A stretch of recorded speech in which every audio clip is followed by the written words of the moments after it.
penalty raté.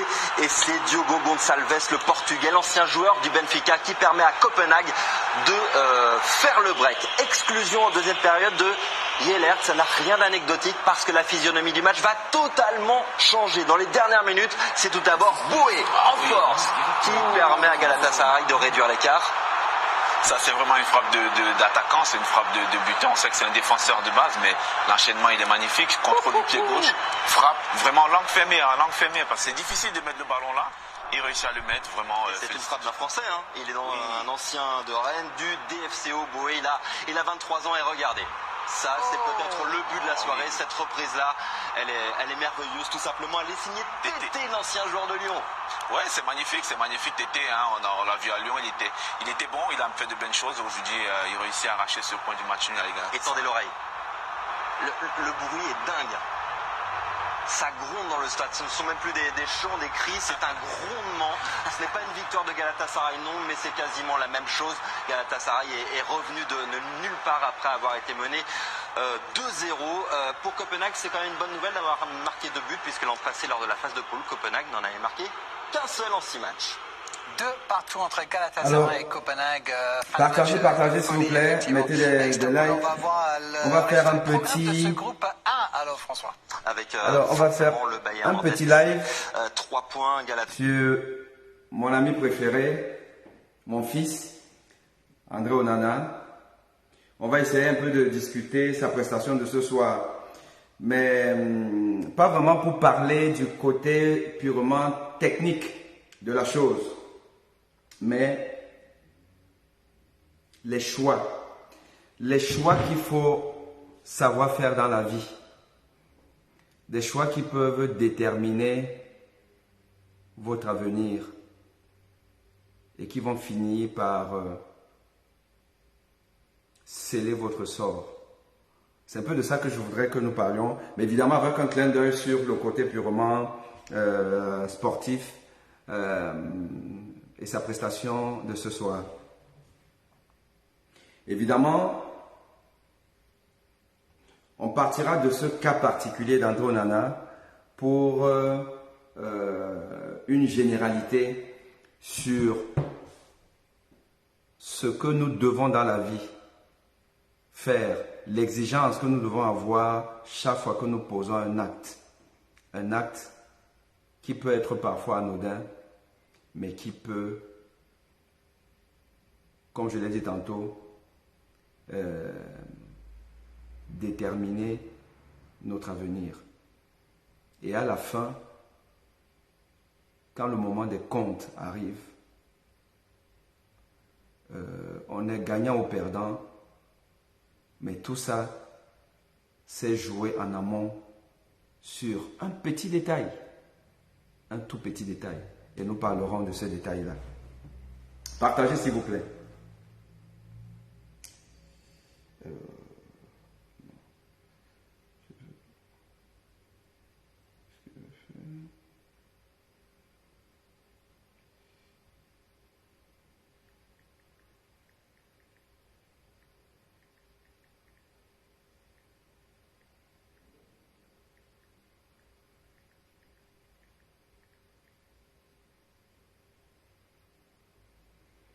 Alors, ça, si je mets ça là, je vais peut-être mettre ça comme ça.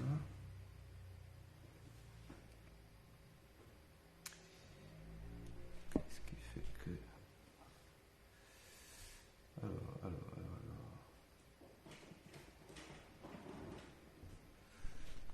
Pourquoi? C'est bizarre. Je ne vous vois pas.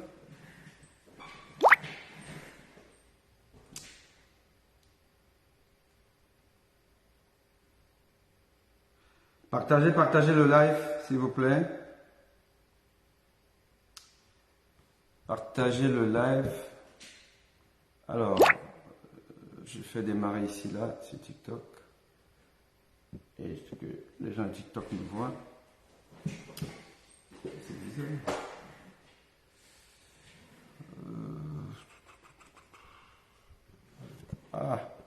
Ah, je comprends. Voilà. Ok.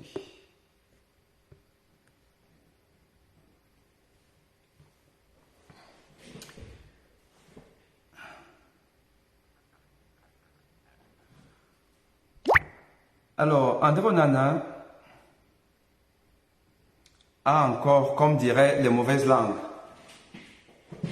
comme diraient ses détracteurs, André Onana a pris 4 buts aujourd'hui.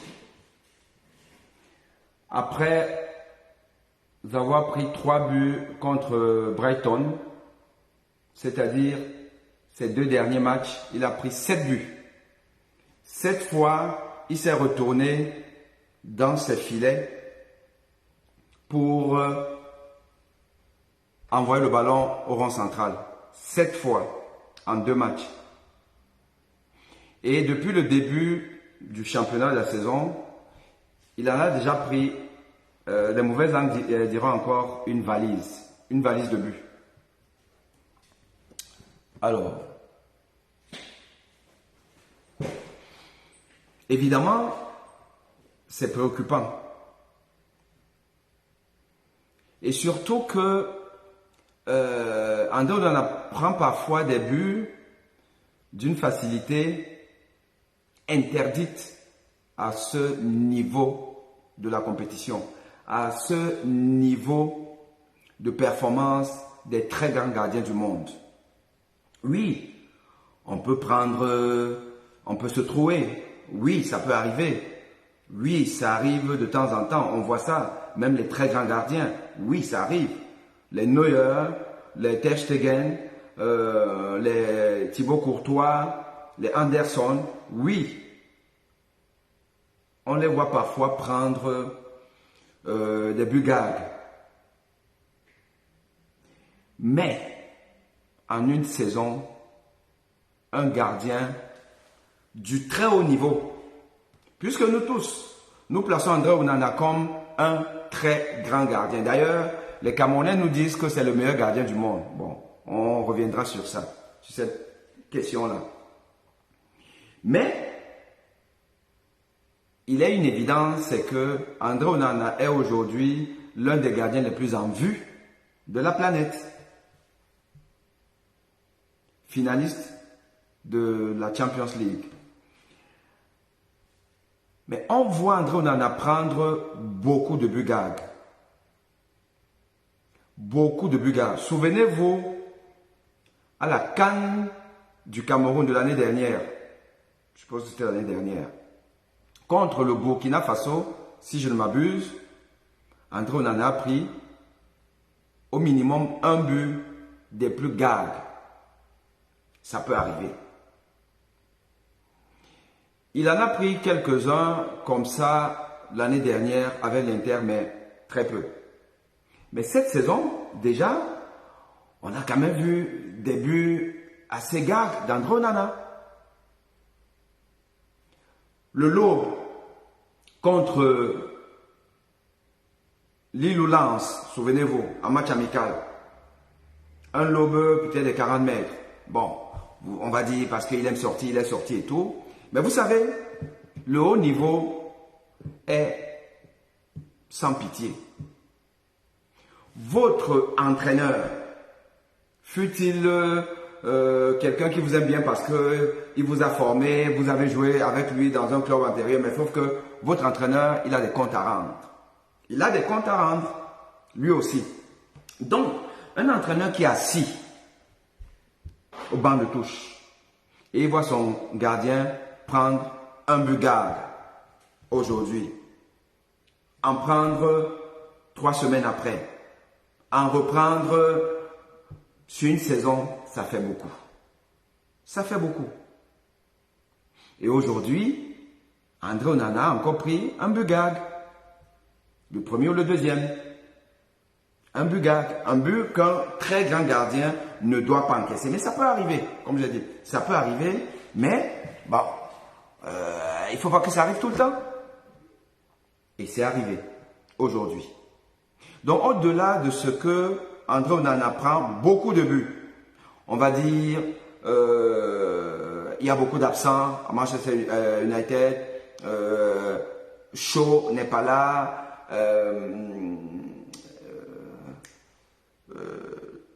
le français Varane n'est pas là, un ou deux autres joueurs supposés titulaires ne sont pas là. Mais souvenez-vous que l'année dernière, ces joueurs-là ont joué et Manchester United n'a pas été des plus pétillants. Non.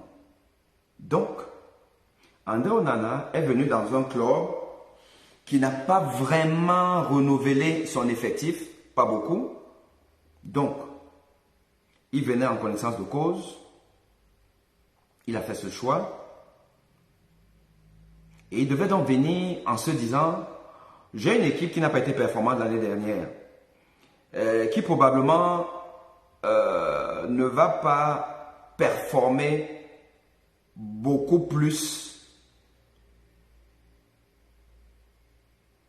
que l'année dernière, à condition que je sois vraiment la plus-value qu'on attend et qui va nous faire un saut qualitatif. Voilà.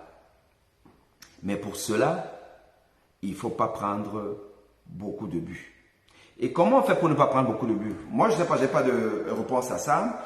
Mais je sais qu'un très grand gardien de but, cher internaute camerounais, à un moment donné, ne soyons pas chauvins. Ne soyons pas aveugles.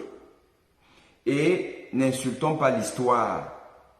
Et même pas l'histoire, même le présent, n'insultons pas le football. Quand on me dit que André Onana est le meilleur gardien du monde aujourd'hui, parce que vous allez entendre ça sur tous les plateaux télé camerounais, les internautes, André Onana c'est le meilleur gardien du monde. C'est un garçon que j'aime bien, que j'adore. C'est un très bon gardien. Il a un jeu de pied excellentissime. Il n'y a pas de problème avec ça. Mais, Camerounais, est-ce que vous savez qui on appelle Thibaut Courtois?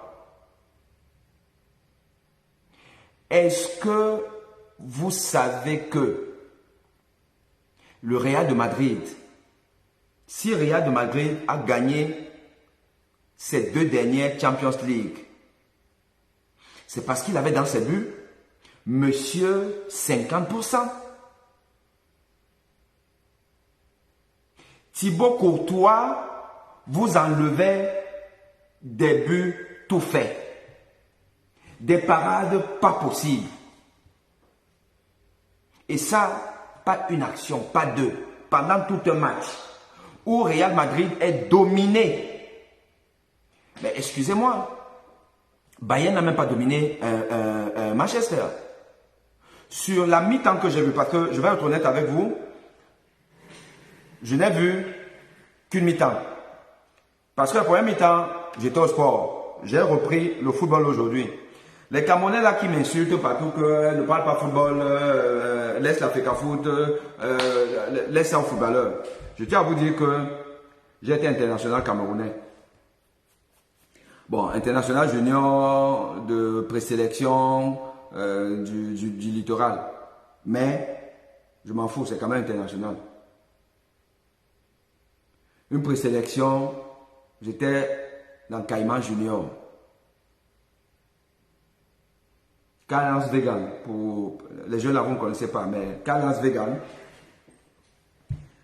est venu à Douala, et présélection des juniors du littoral, et on a pris les meilleurs de chaque club des juniors. Parce qu'à l'époque, le championnat junior était un championnat sérieux. Et chaque grand club, là, ouais, non, moi je suis en équipement là, ouais, je sors du foot là, je me suis entraîné. Chaque club avait son équipe junior. Il y avait Caïman Junior, Union Junior, Dynamo Junior, Canon Junior, Tonnerre Junior, à Yaoundé. Et c'était vraiment un championnat structuré. Et la plupart des bons joueurs des équipes juniors montaient en équipe senior. Et moi, je suis parti du Cameroun après une saison dans Caïman Junior. Bon, je suis parti pour faire mes études de médecine. Mais certains de mes coéquipiers ont finalement joué après, ont même joué à l'équipe nationale. Donc, je suis un ancien international. Si vous voulez vous accepter, si vous ne voulez pas, vous laissez. Mais je suis un ancien international. Donc, je peux parler football avec autorité. Au même titre que ceux qui jouent à Barcelone, à Chelsea et autres, je peux. C'est pour ça que je parle. Donc, Real Madrid est champion en se faisant dominer. Et on sait que les 2 dernières saisons où ils ont gagné, surtout la dernière saison où ils ont gagné, c'était comme la sorcellerie. Les gars ne faisaient rien, ils étaient dominés. Benzema marchait sur l'eau. On ne sait pas trop comment. Mais derrière, vous aviez un mur qu'on appelait Thibaut Courtois. Thibaut Courtois était au Real Madrid comme Thomas Nkono a été dans Canon de Yaoundé. Les jeunes là, passés.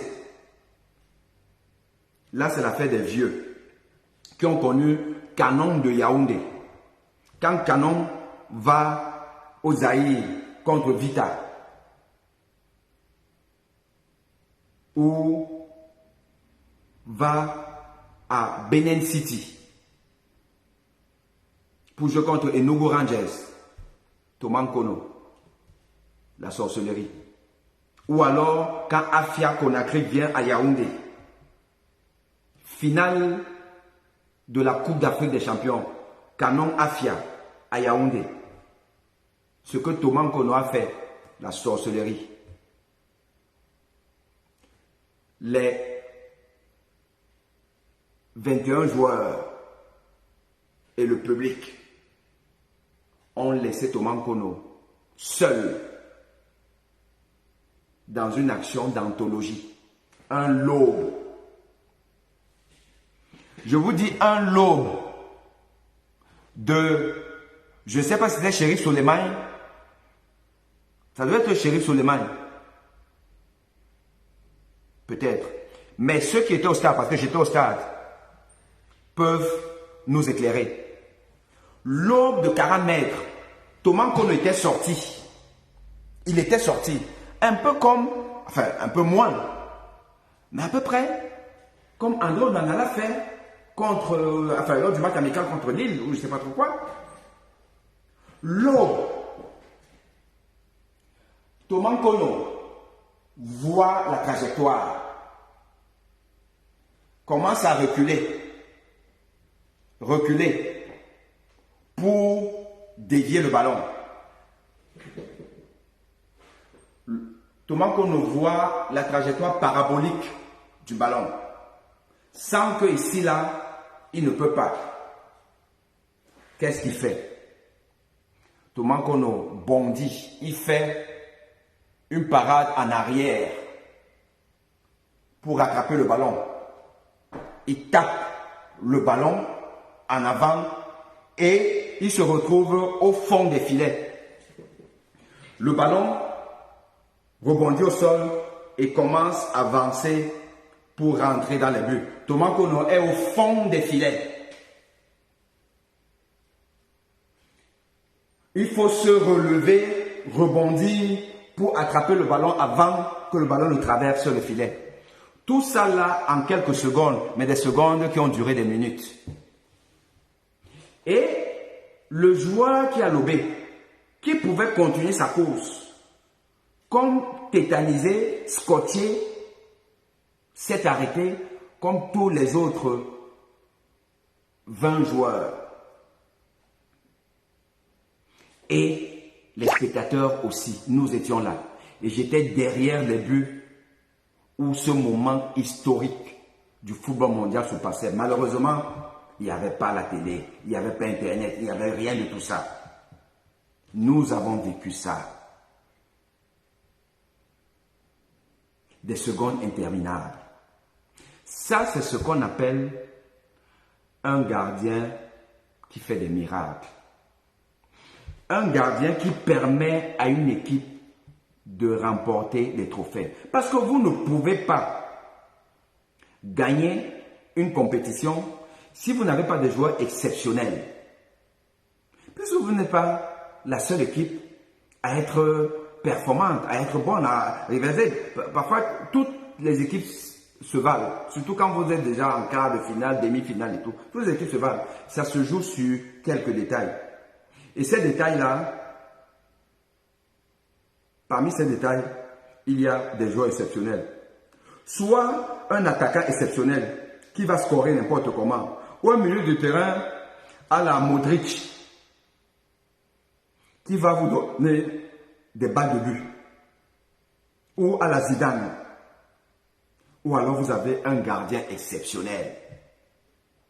Et le monde entier a connu des gardiens exceptionnels, des gars qui font des miracles.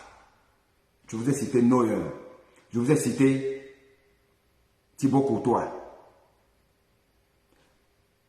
Ter Stegen et beaucoup d'autres. Même Del Rea n'était pas mal jusqu'à un passé récent. Donc, moi je veux que les Camerounais aujourd'hui, parce que on voit un football léché d'un gardien, mais qui est en fait un milieu du terrain. Ok. Pourquoi on en fasse le meilleur gardien du monde? Oui, André Onana, c'est un bon gardien. Oui, c'est un gardien élégant. Oui, c'est un gardien qui balle au pied, est l'un des meilleurs. Et là aussi même, mais c'est l'un des meilleurs, il est très bon. Mais un gardien de but, c'est d'abord pour ne pas encaisser. Et que il y a des très grands gardiens qui font des équipes moyennes, des défenses moyennes, de très bonnes équipes. Maradona a fait de Naples, qui était une équipe terriblement moyenne, une très grande équipe. Maradona a fait de l'équipe argentine une équipe moyenne, champion du monde.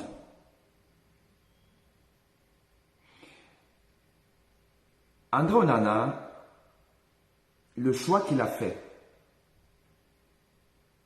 il aurait pu être un choix gagnant. Si André Onana était un gardien de but qui est inviolable dans ses buts, c'est-à-dire que vous faites n'importe comment, il se retrouve là pour enlever le ballon. Vous faites n'importe comment, il se trouve là pour enlever le ballon. De manière à ce qu'aujourd'hui, sur les 4 buts, il finit peut-être par prendre un but. Allez, on va dire 2, peut-être parce que le penalty, voilà, c'est un penalty, plus un autre. Mais, donc 2 sur 4. Et à supposer que ils auraient marqué même juste 2 buts, eux sur les 3. Ça aurait fait peut-être un match nul. Ça, c'est effectivement une construction imagée, hein, voilà. Mais c'est pour vous dire comment un gardien du top 10 amène une équipe moyenne à avoir des résultats finalement miraculeux. Mais des résultats. C'est-à-dire que avec un très très grand gardien de but, s'il en était un, Bayern aurait peut-être pris qu'un point aujourd'hui. Brighton n'aurait peut-être pas gagné. Et on se rend donc compte que Manchester United, sur le plan comptable, serait à un classement meilleur que le sien aujourd'hui. Et c'est comme ça qu'on dit que voilà quelqu'un qui a apporté une plus-value dans une équipe. Et je peux vous assurer que les dirigeants de ces clubs professionnels réfléchissent comme ça. Ils réfléchissent que bon, oui, c'est vrai, on ne va pas inventer les défenseurs. on ne va pas remplacer 4 défenseurs. On ne va pas remplacer 2 milieux du terrain. On ne va pas refaire tout le monde. Déjà qu'en termes de masse salariale, en termes de la masse salariale, ben, on sait que les gardiens de but, ce n'est pas ceux qui coûtent le plus cher. Mais on préfère quand même prendre l'un des meilleurs, mais qui ne coûte pas exagérément cher, au lieu d'être en train de remplacer 2, 3, 4 autres joueurs de champ. Donc, on veut quelqu'un qui va nous faire des miracles, qui va nous permettre de gagner 2, 3 places dans le championnat. Or, on ne voit pas encore ça. On ne voit pas ça. Mais c'est pour ça qu'il est venu là. Oui, parce que peut-être qu'eux aussi ils ont entendu que les Camerounais disent que c'est le meilleur gardien du monde. Bon, ben écoute, si on prend le meilleur gardien du monde, on doit être un peu plus solide que ça. Je tiens à vous rappeler que Schmeichel, qui a été gardien de Manchester United,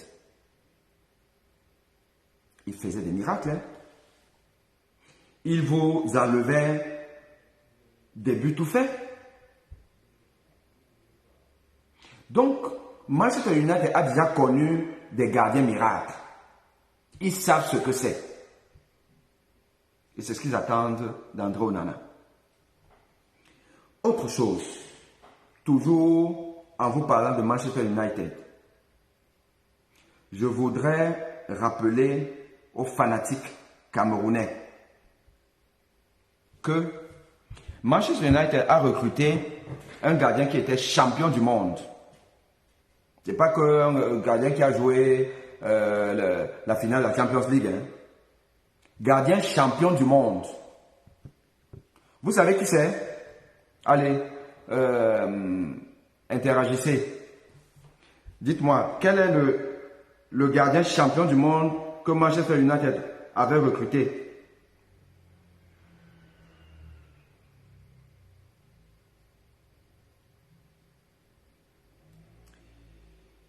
Qui c'est?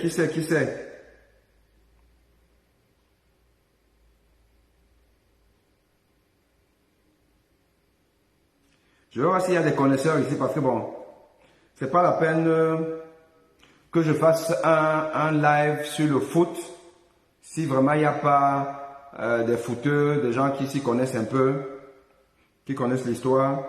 Est-ce que vous savez quel est le gardien champion du monde que Manchester United a eu? Barthez, voilà.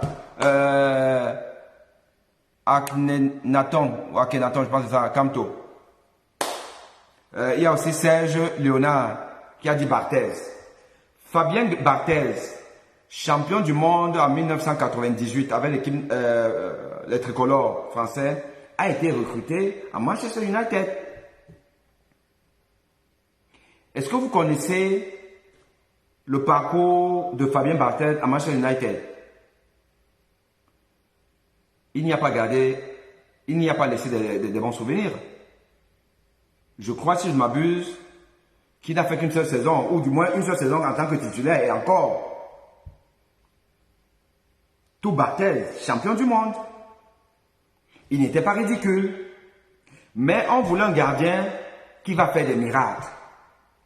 Vous avez des clubs qui ont un tel niveau d'exigence parce qu'ils ont un passé des plus glorieux que vous ne pouvez pas vous amuser là-bas. Vous ne pouvez pas prendre autant de buts à Manchester United et garder le poste de titulaire pendant toute une saison. Je vous assure que ce serait un miracle si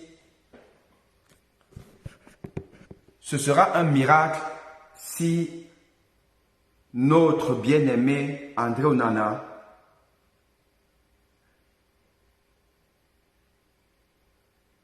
garde les buts de Manchester United en tant que titulaire jusqu'à la fin de la saison, à ce rythme-là.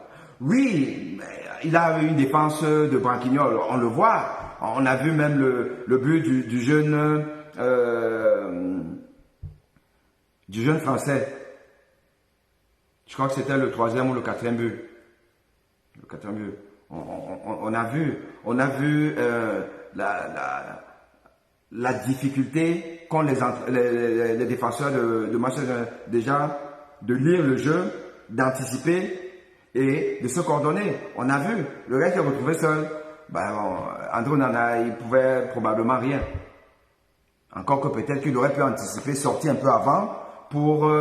parce que tant qu'à faire, tu restes dans les buts avec une cage aussi large. Le mec est devant toi, il va marquer. Donc peut-être que tu anticipes, tu sors un peu. Si tu as une lecture te permettant de voir que tes défenseurs ne vont pas faire le job, je ne sais pas. Je ne veux pas critiquer le côté technique d'André Onana aujourd'hui. Je veux simplement dire une chose, c'est que il encaisse beaucoup de buts. Et je viens maintenant à l'aspect choix de carrière. Choix de carrière. Vraiment, nous connaissons beaucoup de joueurs qui sont finalement passés à côté d'une très grande carrière simplement à cause du choix de carrière, du club où ils sont allés. Parfois, c'est la faute à pas de chance parce que vous êtes recruté et après votre recrutement, on change peut-être d'entraîneur, l'entraîneur qui vous voulait. Et vous retrouvez un entraîneur qui a lui d'autres plans, d'autres sensibilités, ça se joue souvent sur ça. Et puis, vous banquetez, comme on dit, vous êtes au banc de touche, vous perdez confiance et puis, finalement, et si vous n'êtes pas quelqu'un, un mort de faim, qui a vraiment envie d'être sur le terrain, vous faites comme Eden Hazard. C'est-à-dire que vous passez 2 années au banc de touche en croisant les doigts, en priant le Seigneur que peut-être qu'un jour il va vouloir me mettre. Eden Hazard, l'un des plus grands milieux du terrain du monde quand il quitte Chelsea. Et il vient comme la grosse recrue au Real. Il y a eu des blessures, d'accord, mais il y a beaucoup de gens qui se blessent et qui reviennent. Et il devient un remplaçant, c'est que titulaire au banc de touche. Eden Hazard. Et il reste là. Et il voulait même continuer à rester. Ce que Eto'o-Fils avait refusé. Eto'o-Fils était conscient de son talent et il ne pouvait pas se contenter d'être au banc de touche d'une équipe où il pensait mériter au moins avoir un temps de jeu suffisant. Il a dit au Real, écoutez, laissez-moi partir. Il est parti à Mallorca et nous connaissons la suite. Et quand il est revenu à Barça, chaque fois qu'il y avait le Classico, il enfilait des buts au Real. Ça, c'est la mentalité de gagneur. Il faut avoir cette mentalité. Et si on ne l'a pas suffisamment, parce que les gens qui ont la mentalité d'Eto'o-Fils peuvent jouer n'importe où. Et ils vont convaincre. Pour preuve, partout Eto'o est passé, il a mis d'accord tout le monde. Même quand Guardiola voulait, il a dit que toi, tu ne sais même pas à qui tu as affaire.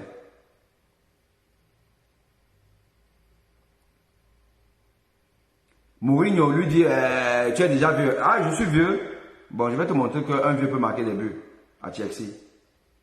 Il a scoré. Vous avez vu le fameux geste d'Eto'o où il fait comme ça au point de colère pour dire que le vieux qui ne marche même plus peut marquer des buts. C'est ça, un gagneur. Mais au-delà de ça, il faut aussi savoir faire des bons choix. Et André Onana, à mon humble avis, et je l'ai déjà dit, ce n'est pas parce qu'il a pris 4 buts aujourd'hui que je le dis. Je l'ai déjà dit, vous pouvez voir sur ma page, j'ai posté ça, que André Onana a fait un mauvais choix. Il a fait un mauvais choix déjà parce que on ne vit pas sur le passé des gens, le passé des clubs. Manchester United, c'est du passé, jusqu'à preuve le contraire. Et on n'a pas vu en intersaison une équipe qui avait envie de se renouveler pour pouvoir revenir au devant de la scène. On n'a pas vraiment vu ça. Par son recrutement, son non-recrutement, on n'a pas vu ça. Tu ne quittes donc pas un club comme Inter de Milan, qui vient quand même de jouer la finale de la Champions League.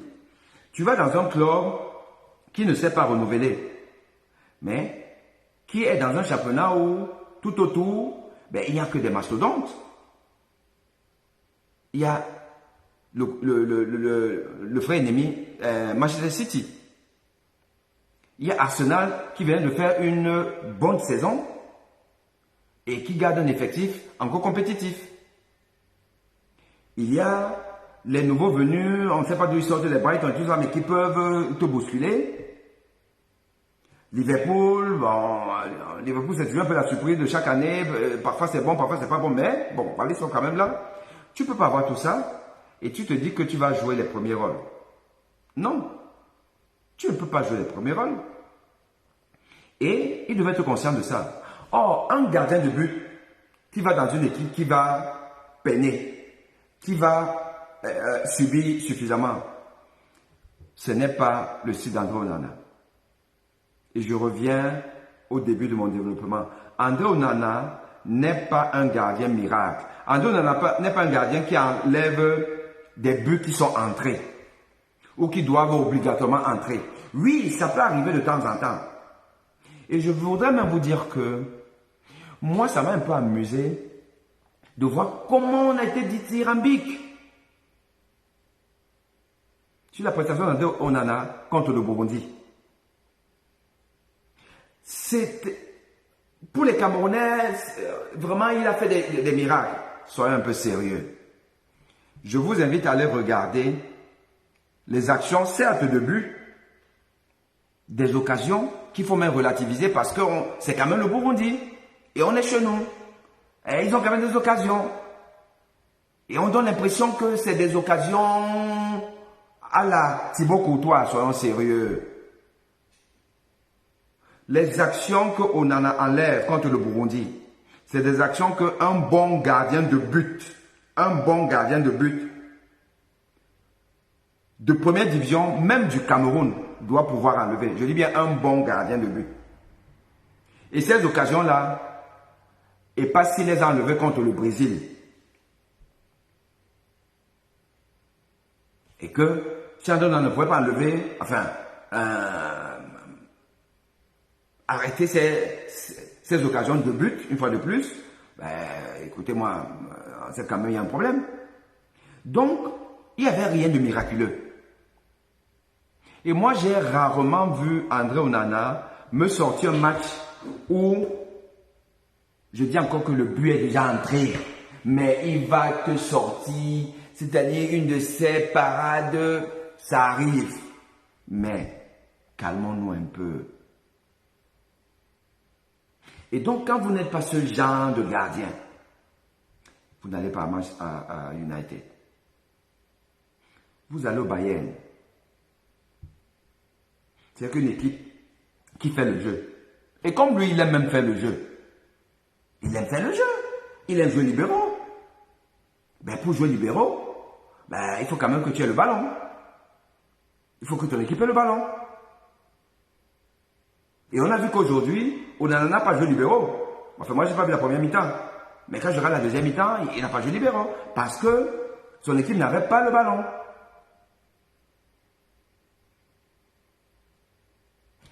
Tout ça pour vous dire que prions beaucoup pour notre frère, pour notre fils, parce que plus il joue, plus il va être performant à l'équipe nationale et puis nous en récolterons les dividendes. Ok. Mais ça va être difficile. Et je ne voudrais pas... je ne souhaiterais pas qu'on soit aujourd'hui à tirer sur lui, machin, truc et tout, mais il faut que nous soyons conscients de ce que le choix était pas bon et que ça peut lui valoir le même destin que Fabien Barthez. Camerounais, soyez conscients de ça. Parce que le football de haut niveau est sans pitié. C'est sans pitié. Vous avez toujours un moment de grâce. Vous venez d'arriver, vous arrêtez, vous jouez tout ça. Ben, après, hein, le président appelle le coach. Hein, on dit que bon, il fait un peu le bilan là, c'est quoi? Ben, le gars qui est au banc de touche, hein, ce n'est pas un plombier. Hein. Le gars qui est au banc de touche là actuellement, je peux vous assurer que il est en train de s'entraîner. Quand il finit les entraînements là, chez lui, il a son terrain là-bas. Avec ses amis, là, il s'entraîne encore. Et s'il croit à ces choses-là, il va au village. Il va voir ses grands-parents. Que dès qu'on me donne seulement un match, c'est le début de la fin d'Onana. Malheureusement, c'est ça le haut niveau. Je suis désolé. C'est ça le haut niveau. Dans les Camerounais, on ne pleure pas ici. Ne pleurez pas. C'est le meilleur gardien du monde. C'est ce que vous avez dit. Donc, ne pleurez pas. Voilà. Ça, c'était ma petite analyse de la performance globale, du bilan global intermédiaire d'André Onana. Je ne m'attarde pas sur le match d'aujourd'hui et la prestation, mais c'est que je suis sur le plan comptable. Ça fait beaucoup de buts.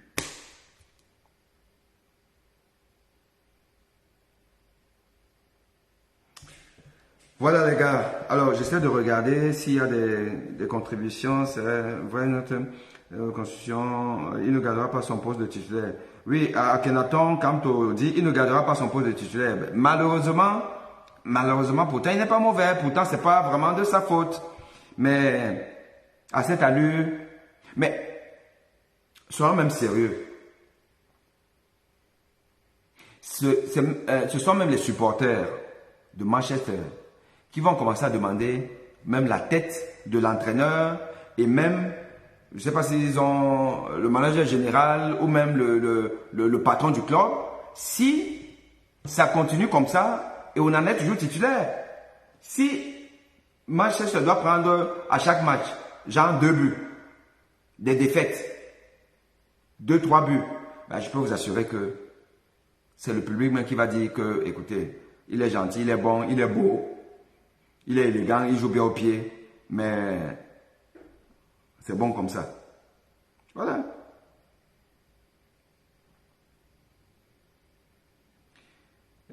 Henri Foussam dit, très belle analyse, prof. Merci, merci beaucoup.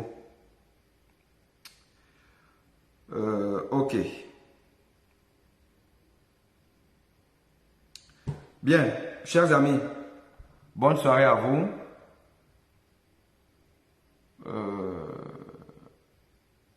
Et on se reprend une autre fois.